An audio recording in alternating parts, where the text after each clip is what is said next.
हाय नमस्कार दोस्तों, कैसे हैं आप लोग।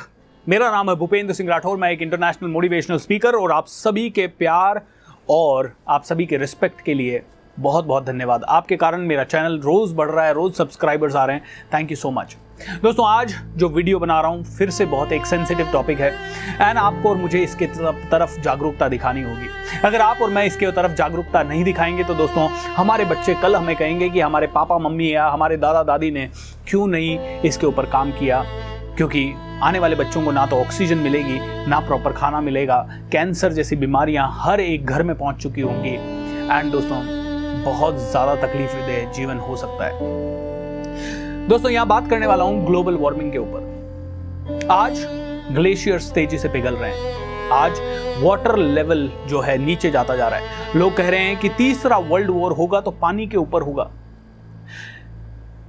दोस्तों, किस किस लेवल के चैलेंजेस है। आज फर्नीचर अच्छा दिखना चाहिए इसलिए कितने भी पेड़ काट दो, जंगल तेजी से या तो जलते जा रहे हैं या कटते जा रहे हैं। आपने देखा होगा पिछले एक साल में ऑस्ट्रेलिया के जंगलों में आग लगी, कैलिफोर्निया के जंगलों में आग लगी, पता नहीं कितने कितने एकड़ और हेक्टर्स की भूमि के जंगल जल गए। और ना सिर्फ जंगल जले दोस्तों, जब जंगल जले उनके साथ करोड़ों अरबों जानवर, छोटे मोटे जीव जंतु भी जल गए।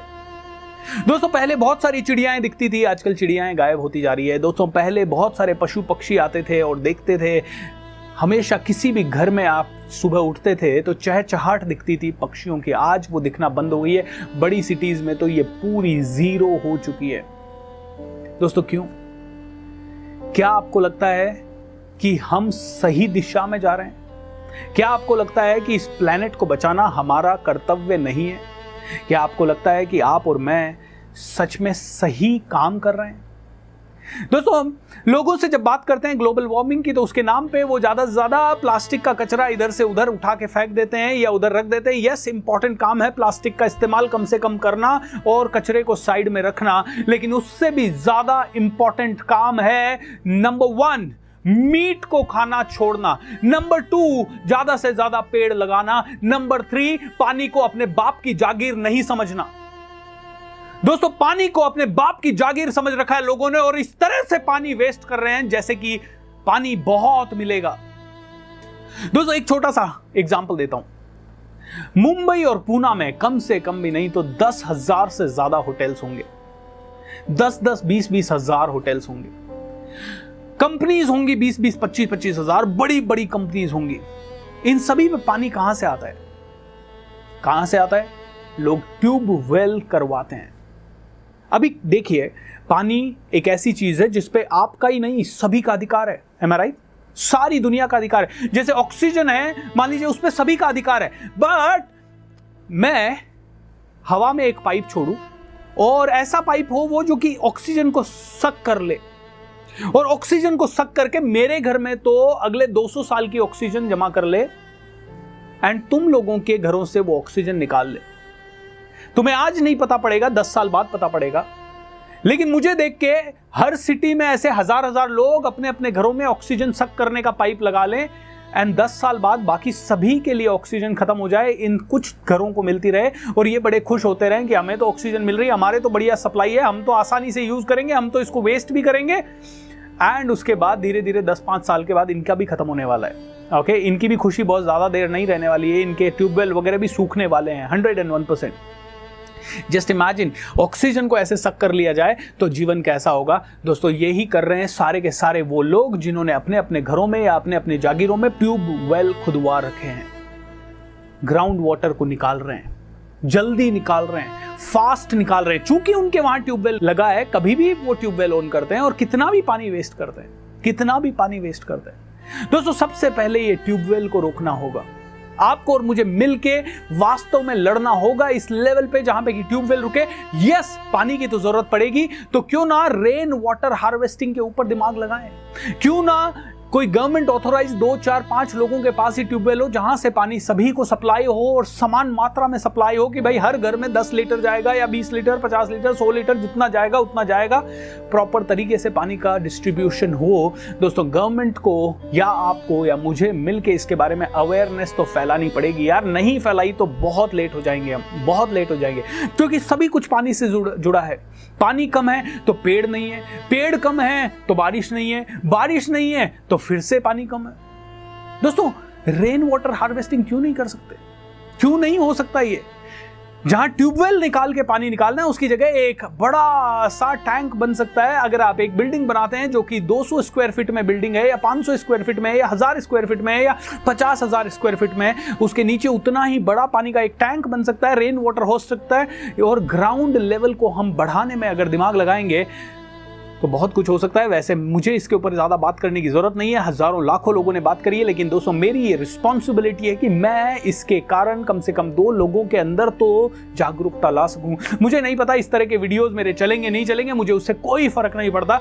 मेरा एक ही कर्तव्य है कि मैं हर उस मुद्दे पर वीडियो बनाऊं जो कि आपका मुद्दा है, जो कि मेरा मुद्दा है, जो हमारे जीवन से जुड़ा है, जो भारत माता से जुड़ा है। मैं दोस्तों कल परसों गीता सुन रहा था और उसका पहला ही चैप्टर सुन रहा था, और उसमें यह है कि धृतराष्ट्र ने संजय से पूछा कि कुरुक्षेत्र में क्या है, तो सबसे पहले तो समझाया गया धृतराष्ट्र कौन।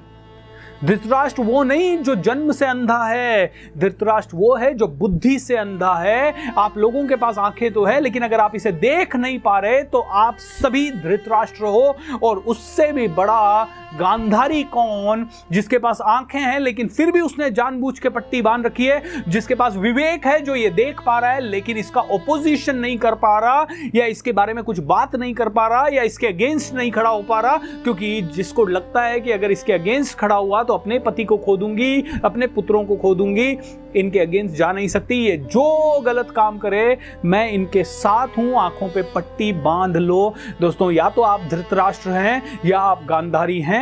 अगर आपने इस मुद्दे पे ध्यान नहीं दिया तो दोस्तों, जंगली जानवर गायब हो रहे हैं, पेड़ पौधे गायब हो रहे हैं, ग्लेशियर्स गायब हो रहे हैं, समुद्र का लेवल बढ़ता जा रहा है, बाढ़, प्रलय, सुनामी, ये सारे के सारे प्राकृतिक प्रकोप बढ़ते जा रहे हैं। और मैं आप लोगों को कह दूं, वो दिन दूर नहीं है जब प्रलय आएगी, जब सारा का सारा नष्ट हो जाएगा। ये आप चांद पे घर बनाने की बात कर रहे हो, आप अंतरिक्ष यान बनाने की बात कर रहे हो, सब कुछ धराशायी रह जाएगा। आप अपनी ब्रांड्स बना रहे हो, लेकिन एक दिन बिकॉज प्रकृति मर रही है आपको भी कैंसर होगा। क्योंकि देखिए, ये प्रकृति कमजोर नहीं है, इसको कमजोर मत समझिए।